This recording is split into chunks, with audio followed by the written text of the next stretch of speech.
Today, we're going to talk about something really cool, how to take your busted, damaged clothes and turn them into actual works of art.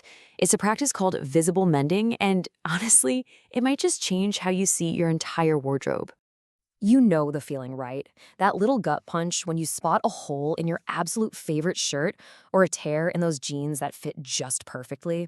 And your first thought is probably, ugh, well, that's it for you. But what if it wasn't the end? What if that little tear was actually an invitation?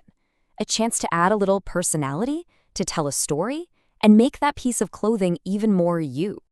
Now, to really get why this is such a game changer, we have to zoom out for a second. Let's talk about the big problem with how we get our clothes these days, a little something called fast fashion. And here's the deal. A lot of the clothes we buy are basically designed to fall apart. They're made super fast, super cheap, and they just don't last. So when they inevitably rip or fade, we toss them and they end up in these gigantic piles of textile waste all over the world. But there is such a powerful and frankly beautiful alternative to this whole cycle. Let's get into a completely new way of thinking about fixing things. And this is it. This is the core idea right here. Visible mending. So instead of trying to hide a repair so no one sees it, you make it the main event. You use great, colorful thread. You make cool patterns. You literally turn that flaw into the most interesting part of the whole garment. What's so amazing is that this isn't just some new trend. It's actually tied to this really profound philosophy from Japan called wabi-sabi. It's all about finding beauty in things that aren't perfect, in the cracks, the wear, and the history of an object. Exactly. A repaired tear isn't damage. Nope, it's a new chapter in the story of your jacket. Every single mend you add just builds on its history and makes it way more special, not less.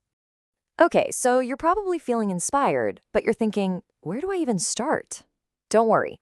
Let's look at 3 really simple, really beautiful techniques to get you going. This is your artistic toolkit. First up is this absolutely stunning method from Japan. It's both useful and gorgeous. It's called Sashiko stitching. So Sashiko just uses a basic running stitch, the in and out one, to make these amazing geometric patterns. But here's the magic. The stitches don't just look pretty, they actually strengthen the weak fabric around the hole. I love this analogy from the source material. It really is like you're building a tiny, beautiful fence out of thread. All right, next up we have a total classic. Your grandparents for sure knew how to do this. It's perfect for things like socks and sweaters. Let's talk about darning. Darning sounds way more complicated than it is, I promise. You're basically just weaving a brand new patch of fabric right over the hole. Just like it says here, you lay down some threads going one way, and then you weave other threads over and under, kind of like making a tiny little basket. You just keep going till the hole's gone. Okay, but what about those super annoying problems that aren't actually holes? You know what I'm talking about, stains. Well, there's a totally creative fix for that too. This is just a genius move. I mean, instead of desperately trying to scrub out that coffee stain, why not just embrace it? Treat it like you're marking a spot on the treasure map. You can stitch a little flower or a star or whatever you want right on top. You turn an accident into a beautiful, totally intentional detail.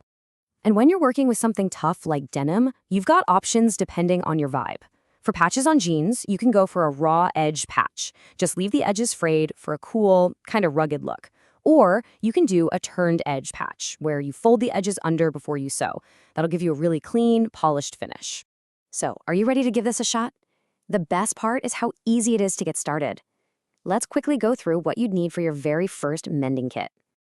You really don't need a bunch of fancy, expensive stuff. Just some basic needles, a pair of scissors, and a whole bunch of embroidery floss in all your favorite colors. For darning, a darning mushroom is handy, but you know what? A tennis ball works just as well. And of course, the most important tool you have is your own imagination. Okay, so we know what it is, we know how to do it, but let's zoom out one last time to really appreciate why this small, personal act has such a huge impact. This is the incredible part. Every single stitch you make sends out these positive ripples. You're saving money, for one. You're helping the planet by keeping one more thing out of a landfill. And for you, personally, you're making something that is totally unique and tells a story. And seriously, don't ever think your small effort doesn't add up. Just think about that number, 1. That's one less shirt piling up in a landfill because you decided to fix it. Your personal impact is absolutely real. And you don't have to do this alone. This is becoming a real community thing.